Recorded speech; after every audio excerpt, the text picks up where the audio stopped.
Good evening. मैं आलोक BCC के YouTube channel पे आप सभी को फिर से एक बार स्वागत करता हूँ। आज 14 अगस्त के न्यू करेंट अफेयर्स आपके लिए लेकर आया हूँ, जो आने वाले एग्ज़ाम में आपको बहुत महत्वपूर्ण साबित हो। सबसे पहले हर दिन की तरह आज भी पीछे का 2 क्वेश्चन का आंसर। एक क्वेश्चन था आपका ओंग जनजाति का संबंध किस राज्य से है, तो इसका आंसर मिजोरम हो जाएगा। और एक था कि सबसे बड़ा बौद्ध स्तूप विश्व में, तो वो सारनाथ हो जाएगा। तो 2 क्वेश्चन आज भी आपको, 1-2 क्वेश्चन लास्ट में हम देंगे। लेकिन इसके साथ आज के न्यू करेंट अफेयर्स दिखाते हैं आपको कि आज क्या क्या बना जो आने वाला एग्ज़ाम में आपको महत्वपूर्ण साबित हो। ठीक है, तो आइए 1 नंबर क्वेश्चन से हम शुरू करते हैं। आज कम ही क्वेश्चन है लेकिन बहुत इंपॉर्टेंट क्वेश्चन है।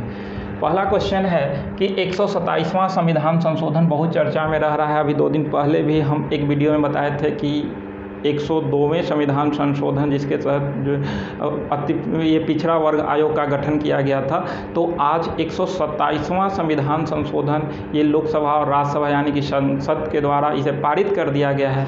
तो ये क्या है, इसके बारे में हमको जानना है। तो कह रहा है कि 127वां संविधान संशोधन लोकसभा एवं राज्यसभा से पारित किया गया। आपको पता है कि संसद के अंग 3 होते हैं, लोकसभा, राज्यसभा और राष्ट्रपति। कोई भी बिल होता है उसे तीनों से गुजरना होता है। लोकसभा अगर पारित करता है तो फिर राज्यसभा जाता है, राज्यसभा पारित करता है तो उस पर राष्ट्रपति का सिग्नेचर होता है, तभी वो अधिनियम बनता है।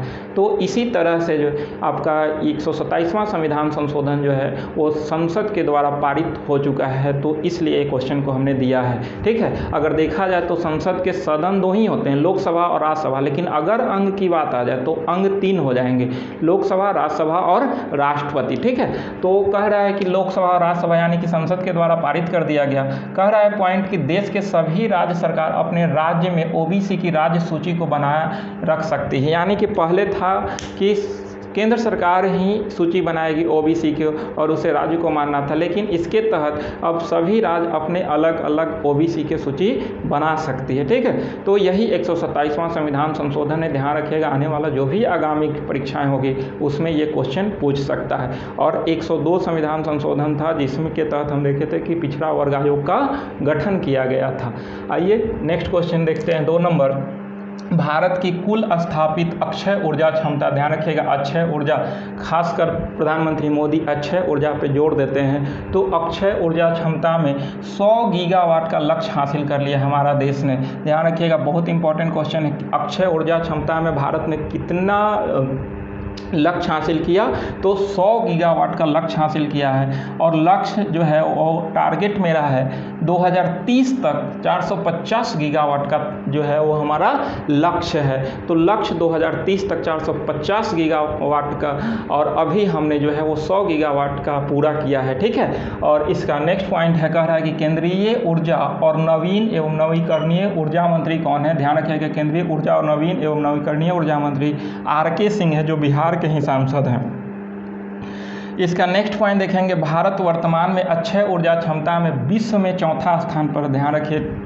विश्व में हम अक्षय ऊर्जा में 4था स्थान पर हैं। उसके बाद कह रहा है सौर ऊर्जा में देखा जाए तो सौर ऊर्जा में हम 5वें स्थान पे हैं, जबकि पवन ऊर्जा में 4थे स्थान पे हैं। तो ध्यान रखिएगा कि अक्षय ऊर्जा में 4थे स्थान पर, सौर ऊर्जा में 5वें स्थान पर और पवन ऊर्जा में 4थे स्थान पर भारत का स्थान है। और अक्षय ऊर्जा में 450 गीगावाट का लक्ष्य हमें 2030 तक पूरा करना है, और अभी हम 100 गीगावाट का लक्ष्य हासिल कर लिए हैं। और इससे संबंधित अगर मंत्री देखेंगे तो आर.के. सिंह हैं, जो बिहार के ही हैं। ठीक है, अगला क्वेश्चन 3 नंबर, भारत सरकार के नवीनतम आंकड़ों के अनुसार जून 2021 में एक रिपोर्ट आया है भारत सरकार के, जिसने जून 2021 में देखा है कि औद्योगिक उत्पादन में 13.6% की वृद्धि दर्ज किया गया है। यानी कि कोविड काल में भी हमारे यहाँ जो है वो वृद्धि दर्ज किया गया है औद्योगिक उत्पादन में। कितना? 13.6%। ध्यान रखिएगा। अगला क्वेश्चन है जम्मू कश्मीर से। आने वाला जो भी आगामी परीक्षाएं उसमें जम्मू कश्मीर और लद्दाख से क्वेश्चन पूछना ही है, क्योंकि हर दिन लगभग आपको 1-2 क्वेश्चन जम्मू कश्मीर और लद्दाख से देखने के लिए मिलता है। तो जम्मू कश्मीर से क्वेश्चन है कि जम्मू कश्मीर के उपराज्यपाल मनोज सिन्हा, वहाँ के अभी उपराज्यपाल जम्मू कश्मीर के मनोज सिन्हा हैं, जबकि लद्दाख के उपराज्यपाल आर.के. माथुर हैं। ठीक ठीक है। तो मनोज सिन्हा ने कुपवारा, जम्मू कश्मीर के कुपवारा जिले के बंगस घाटी में, ध्यान रखिएगा, कुपवारा जिले के बंगस घाटी में स्वतंत्रता के जश्न, आपको पता है कल ही 15 अगस्त को स्वतंत्रता दिवस मनाया जाएगा हमारा देश में और 75वीं स्वतंत्रता दिवस है। तो उसी के जश्न में वहाँ के उपराज्यपाल मनोज सिन्हा के द्वारा बुंगस अवाम मेले का उद्घाटन किया है। ध्यान रखिएगा, बुंगस अवाम मेले का उद्घाटन कहाँ किया गया? जम्मू कश्मीर के कुपवारा जिला में। किसने किया? तो वहाँ के उपराज्यपाल मनोज सिन्हा के द्वारा किया गया है। ठीक है, तो ये क्वेश्चन पे आप ध्यान दीजिएगा। अगला है क्वेश्चन 5 नंबर। ब्रिटिश कंपनी, एक ब्रिटिश कंपनी है हाउस फ्रेश, इसने एक रिपोर्ट पेश किया। इस रिपोर्ट के अनुसार 2020 यानी कि साल 2020 में बांग्लादेश दुनिया भर का सबसे प्रदूषित देश बना है।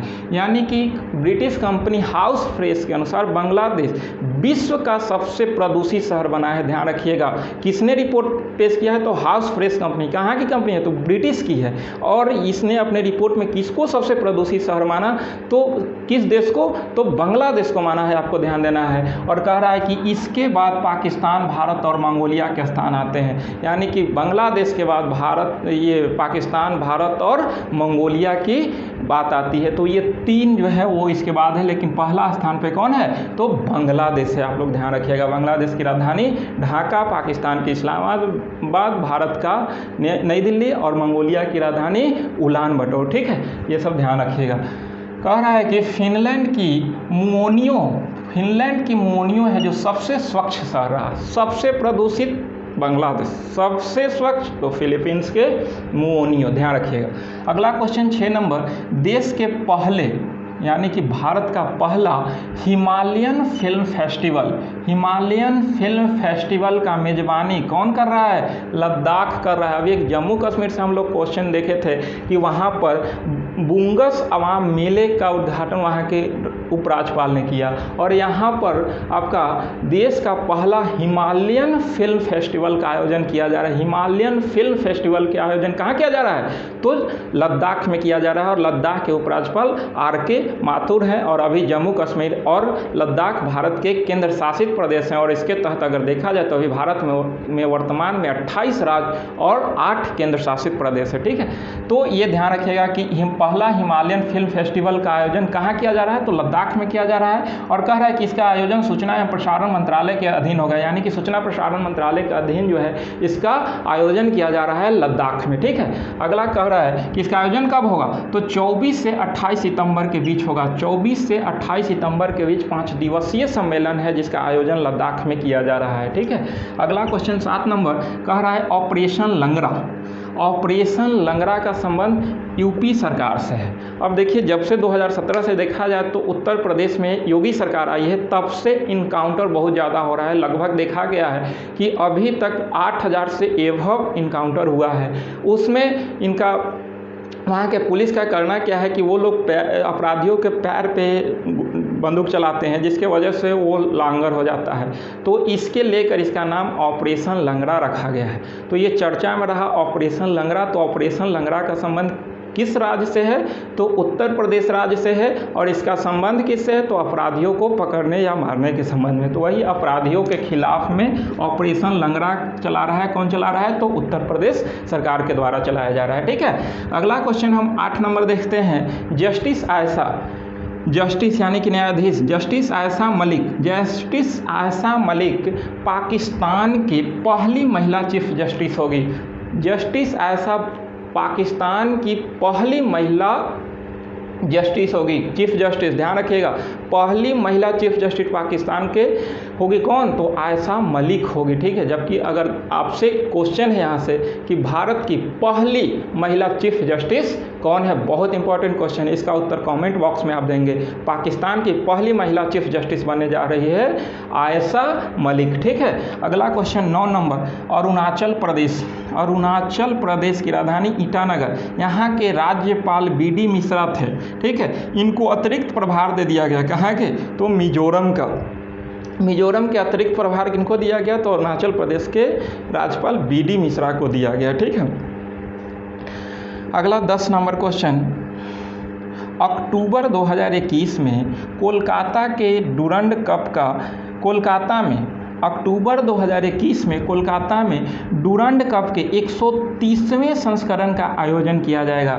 यानी कि अक्टूबर 2021 में डुरंड कप का 130वें संस्करण का आयोजन कहाँ किया जाएगा? तो कोलकाता में किया जाएगा। डुरंड कप के 130वें संस्करण का आयोजन कहाँ किया जाएगा? तो कोलकाता में किया जाएगा। अब देखा जाए तो डुरंड कप का संबंध किस खेल से है? तो इसका संबंध फुटबॉल से है। और अगर देखा जाए कि सबसे पहले इसका आयोजन कहाँ किया गया था? तो हिमाचल प्रदेश में किया गया था। कब? तो 1888 में किया गया था। और इसका 130वें संस्करण का आयोजन अक्टूबर 2021 में भारत के कोलकाता राज्य में किया जाएगा। ठीक है, तो आज इतना क्वेश्चन था, करंट से कम ही था, लेकिन बहुत वीवीआई क्वेश्चन है आगामी परीक्षाओं के लिए। इसलिए इसका जो है वो तैयारी आप अच्छा से करें, इसका अच्छा से नोट्स बनाएं और इसको जो है 2-4 बार देखकर इसे अपना बना लें। और आज एक क्वेश्चन आपके लिए है कि बधाई संदेश वाला तार का कूट अंक कितना होता है? बधाई संदेश वाला तार का कूट अंक कितना होता है? इसका उत्तर आपको कमेंट बॉक्स में देना है। ठीक है, और इसी तरह आप इसका तैयारी करें। और प्लीज़ आप सभी को मैं एक बार फिर कहूँगा कि इस वीडियो को प्लीज़ आप लोग लाइक करें, सब्सक्राइब करें और शेयर करें। ठीक है, चलिए आप सभी को बहुत बहुत बधाई। हाँ, आप सभी को मैं कहना चाहूँगा कि कल जो है वो स्वतंत्रता दिवस है। हम देश की 75वीं स्वतंत्रता दिवस मनाने जा रहे हैं और इस पे आप सभी को जो है हमारे तरफ से स्वतंत्रता दिवस की बहुत बहुत शुभकामनाएं और बधाई। चलिए ठीक है, आप सभी को बहुत बहुत धन्यवाद।